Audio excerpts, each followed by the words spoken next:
Hello, welcome back. This is the 12th problem from the regular season round of the MIT Integration Bee 2025. If you haven't watched the first 11 problems, you can watch them through the link I'll be posting somewhere in the video or in the description. I suggest that you try this problem first before looking at my solution. This problem is meant to be solved in 2 minutes. If you're ready, let's look at my solution. So this one is a rational function. The numerator is x cubed minus x, which is, I think, pretty obviously factorable. We can factor out the x. That's x squared minus 1. Now the denominator can be either of two things. It can be a difference of 2 cubes or a difference of 2 squares. Right? Because this can be x cubed squared minus 1 or x squared cubed minus 1. Between the two, we should choose the difference of cubes. Why? Because if we do that, we'll have something like x squared minus 1, which is present in the numerator. So that might be something that would cancel out, right? So if you use the formula for the difference of cubes, which says that a cubed minus b cubed equals a minus b times a squared plus ab plus b squared, and if we let a be x squared and b be 1, so we get this one as x squared minus 1 times x squared squared, x to the 4th, plus x squared plus 1. So the denominator here can be written as x squared minus 1 times x to the 4th plus x squared plus 1. And then lastly, dx. I hope that's clear. Now, as promised, we can cancel out the x squared minus 1 right here, leaving us with just x over x to the 4th plus x squared plus 1 dx. Now x, the numerator x, is the derivative of x squared. And the x to the 4th here can be expressed as the square of x squared.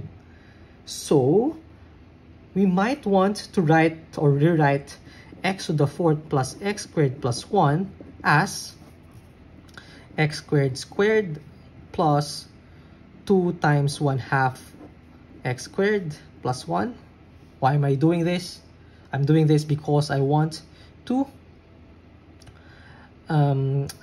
complete the square.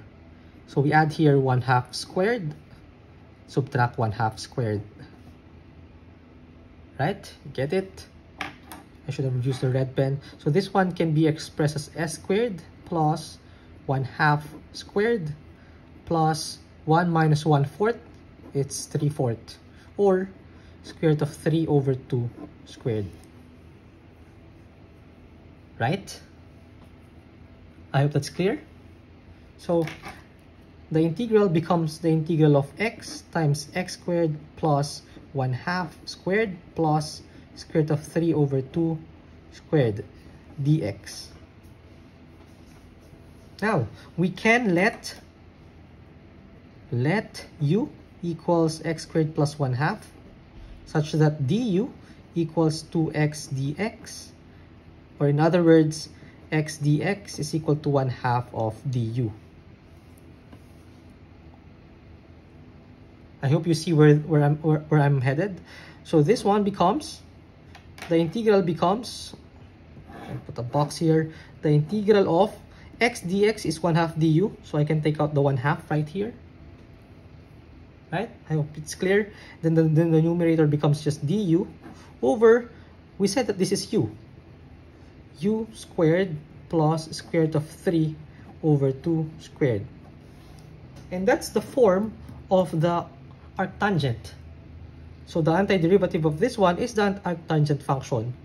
So just a recap, the antiderivative of 1 over u squared plus a squared du is equal to 1 over a tangent inverse of u over a plus c, in case you forgot. So this one should be 1/2 times the tangent inverse of u over a, which is square root of 3 over 2, over a, which is square root of 3 over 2, plus c. Right? So what's left is just to simplify this one. 1/2 times 1 over square root of 3 over 2 is just 1 over square root of 3. Then tangent inverse of, we can put the x back here. So x is equal to x squared plus 1/2 all over square root of 3 over 2 plus c. Actually, we can leave this as is, but it just looks messy for me. So I'll just rewrite this further as 1 over square root of 3, tangent inverse of, I'll cancel out the 2, 2x squared plus 1 all over square root of 3 plus c. And that's our final answer. Okay? So again, what we did here is just to factor this thing out, cancel out the common factor, then complete the square of the denominator, make a quadratic polynomial u sub, and then comes out the arctangent. Okay? So I hope you learned something from this video. Thank you for watching, and if you have any questions, clarifications, maybe suggestions, or violent reactions, just let me know in the comments. Thank you for watching, and see you on the next one. Bye-bye.